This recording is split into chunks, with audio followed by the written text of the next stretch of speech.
Hello আমার ছোট্ট বন্ধুরা, সামনেই তো 15ই আগস্ট মানে স্বাধীনতা দিবস। আর সেই জন্যই আমি আবারও নিয়ে চলে এলাম তোমাদের জন্য খুব সহজ এবং সিম্পল একটা সিনারি ড্রয়িং। তোমাদের সবার চ্যানেল রিমিস ড্রয়িং ওয়ার্ল্ডে সবাইকে আবারও অনেক অনেক স্বাগত। তাহলে চলো কথা না বাড়িয়ে আঁকাটা শুরু করে দিই। এই ছবিটা মানে এই সিনারিটা আঁকার জন্য সবার প্রথমে আমি একটা পতাকা ড্রয়িং করে নিচ্ছি। পতাকার যে দণ্ডটা আছে সেটা আমি স্কেল দিয়ে ড্রয়িংটা করেছি, তোমরা চাইলে সেটা স্কেল না ব্যবহার করে হাত দিয়েও করতে পারো। তারপরে দেখো পতাকা ড্রয়িং করে নিচ্ছি ঠিক এইভাবে। এই 3 রঙের পতাকা শুধু কাপড় নয় গো, এটা হচ্ছে আমাদের গর্ব, আমাদের আবেগ, আমাদের আত্মা। এইবার দেখো নিচে পতাকার নিচে স্তম্ভ করে দিচ্ছি কয়েকটা ঘাস। এখন এই যে পতাকার যে দড়িটা দিয়ে টানা হবে, পতাকা উন্মোচন করা হবে, সেই পতাকা একটা ছোট্ট দড়ি করে দিলাম। এবার যে গ্রাউন্ডটা আছে সেই গ্রাউন্ডটার জন্য আগে একটা দাগ টেনে নিচ্ছি। এইবার পিছনে অল্প কিছু হিল মানে পাহাড় দেখাবো। দেখো ঠিক এইভাবে করে দিচ্ছি একটা রাইজিং সান। ব্যাস, এপাশে করবো একটা ছোট্ট গাছ। ব্যাস কমপ্লিট। এইবারে নিচে পাহাড়ের ঠিক নিচে করে দিচ্ছি আবারও অল্প অল্প কিছু পাতা বা গাছপালা বা ঝোপঝাড়। এখন করছি 2-1টা পাখি।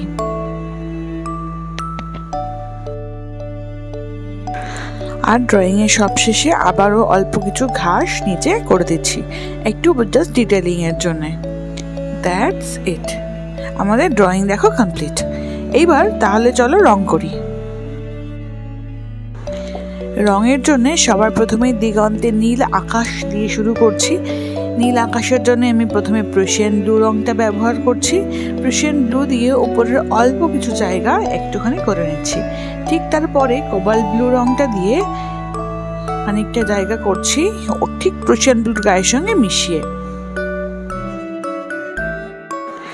That's it. এইবারে করব স্কাই ব্লু। যেটুকু আকাশের অংশ ফাঁকা রয়েছে সেই সবটুকু জায়গাকে স্কাই ব্লু রংটা দিয়ে ভরাট করে নেব। দেখো ঠিক এইভাবে।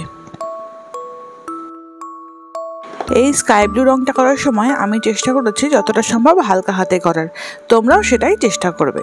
দেখো স্কাই ব্লু রংটা আমাদের প্রায় শেষ।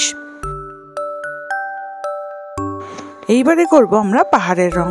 পাহাড়ের রঙের নিচের সাইডের জন্য ইউজ করছি ডার্ক ব্রাউন বা যে ডিপ খয়েরি রংটা আছে সেটা মোটামুটি একটুখানি হালকা হাতে লাগিয়ে নিলাম নিচের সাইডটায়। তারপরে বর্নসাইনা রং দিয়ে সেটাকে আমরা মিশিয়ে দিচ্ছি। ঠিক দেখো দুটো রং একসাথে গায়ের উপর থেকে এইভাবে মিক্স করে দিচ্ছি।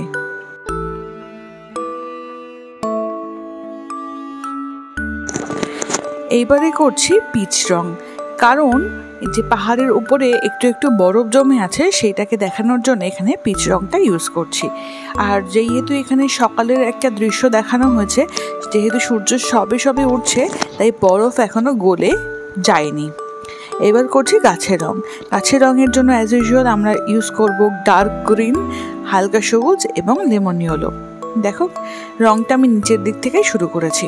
এইবারে বার্নসাইনা অথবা ডার্ক ব্রাউন যে রংটা খুশি তোমরা দিয়ে গাছের গুঁড়িটা করতে পারো। আর তোমরা তো জানোই দূরের পরিবেশ বা ঝোপঝাড়গুলোতে কী রং হয়। প্রথমে স্যাপ গ্রিন বা অলিভ গ্রিনটা নিচের সাইডে করে নিচ্ছি, তারপরে লেমন ইয়েলো দিয়ে বাকিটা মিক্স করে নেব। দেখো ঠিক এইভাবে।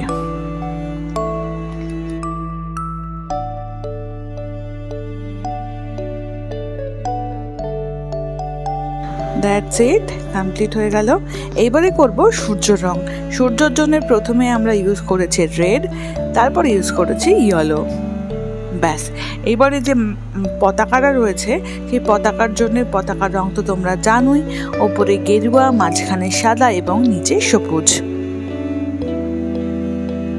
করে ফেলেছি পতাকার রং। এইবারে যে অ্যাশ কালার আছে সেই অ্যাশ কালারটা দিয়ে করছি পতাকার দণ্ডটা। আর নিচে করছি পতাকা রঙের সঙ্গে মিলিয়ে প্রথমে গেরুয়া, তারপরে সবুজ। এখন করব আমাদের যে বাকি অংশটুকু রয়েছে, যে মাঠ বা গ্রাউন্ড, সেই জায়গার জন্য ঠিক গাছের রঙের সাথে মিলিয়ে করছি।